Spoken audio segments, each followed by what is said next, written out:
The ocean was endless, a cathedral of blue stretching beyond imagination, where light danced on the surface and sank in shafts toward shadowed depths. It was an age when giants still ruled the seas, and none among them more feared, more commanding, more enduring than the one who glided silently through that watery expanse. His name was Kauros, and he was the ocean's sovereign.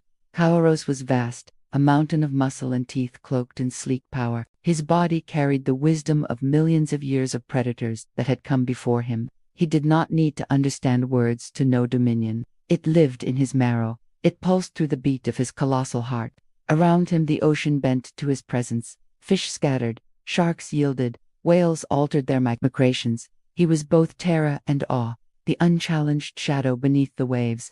Yet life in the Miocene seas was not simple dominance. Even an emperor of the waters lived under constant trials. Storms brewed above, sending rivers of current crashing across the reefs and trenches. The earth itself groaned, mountains rose and islands sank, changing the landscapes of feeding grounds.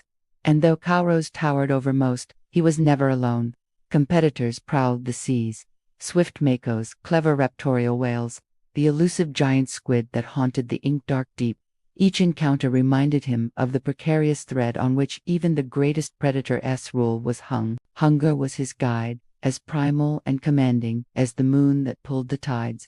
Kauros felt it ripple through him as he slid silently along a continental shelf, the sunlight fading in dappled green all around.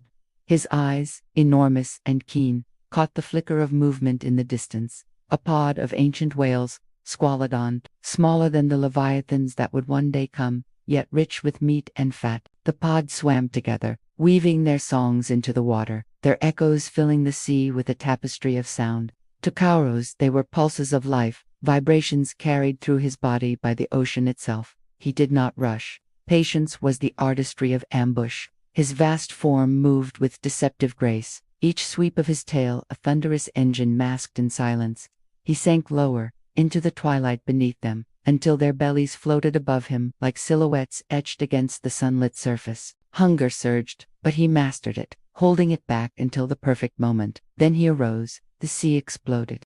His jaws, armed with teeth the length of daggers, opened wider than a man was tall. The force of his lunge cracked the stillness, sending shockwaves that rippled like thunder underwater. One Squalodon, too slow to react, vanished into the cavern of Kauros's maw. Bone snapped, flesh tore, and crimson blossomed in clouds that swirled like storm clouds in the sea. The pods scattered, their cries reverberating through the deep. Kauros swallowed, his hunger sated for now, his rule reaffirmed. But even in triumph, the ocean whispered of challenges. Far below, in the pitch of the abyssal plain, something stirred. Colossal tentacles moving with patient grace. The giant squid, unseen by most, felt the tremors of Kauros's hunt. They were rivals in silence, predators that seldom met but always sensed one another. In the eternal theater of the ocean, each had their role, each an ancient spirit in flesh. Days blurred into the rhythm of the sea. Kauros patrolled coral reefs alive with color, towers of living stone where schools of fish swirled like silver storms. He cut across vast pelagic plains where no landmarks broke the monotony, only the distant silhouettes of whales migrating with the seasons. His life was endless motion, hunting, ruling, surviving, and with each cycle, the earth itself changed. Volcanoes erupted on distant islands, pouring rivers of fire into the ocean, clouding the waters with ash. Kauros swam through currents, heated by the earth's anger, his body adapting, enduring. Storms howled across the surface, hurricanes that churned waves as tall as cliffs. He dove beneath them, into the safety of the deep, waiting with the patience of stone until calm returned. One day, as he swam near a trench that yawned like a scar on the seafloor, Kauros encountered another shadow, not as large as he, but formidable, a rival Megalodon. For a moment, the sea was charged with tension, two sovereigns meeting in waters not wide enough for both. They circled, immense bodies gliding with deceptive calm, eyes locked, teeth glinting in the filtered light. A challenge lay between them, unspoken but undeniable. Kauros lunged first, jaws crashing against his rival's flank, skin splitting under the force. The ocean shook with their struggle, tails beating currents that tore through the shoals of panicked fish. The rival struck back, biting into Kauros's fin, tearing a wound that leaked crimson into the blue. Pain was a fire that spread through him, but Kauros's fury was greater. He twisted, clamped his jaws onto the rival's throat, and with a final wrenching surge, ended the duel. The other giants sank into the darkness, claimed by the abyss.